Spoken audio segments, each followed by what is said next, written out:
Hey guys, please excuse my look. I'm doing a work. I was on a shoot whole day outside. Just wanted to let you all know ঢাকার বাতাসের কোয়ালিটির অবস্থা খুব খারাপ and please be safe. আমার লাইফে এখনো কখনো এরকম হয় না যে আসলে কাশি দিতে দিতে আমার গলা ভেঙে গেছে, অলমোস্ট ভেঙে গেছিল। প্লিজ যাদের বয়স একটু বেশি এবং একদম যারা ছোট বাচ্চা, কোলের বাচ্চা, তাদেরকে নিয়ে বাসা থেকে বের হবেন না। হলেও please use proper protection, face mask, N95 mask, এগুলো ইউজ করেন।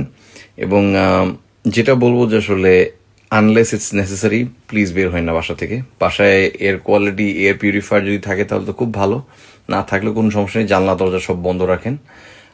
এই সিচুয়েশন ঠিক না হওয়া পর্যন্ত প্লিজ বি সেফ। অ্যান্ড যাদের স্পেশালি অ্যাজমার সমস্যা আছে তাদের জন্য আর একটু বেশি কেয়ারফুল আপনারা থাকবেন। That's it from my side. Be safe.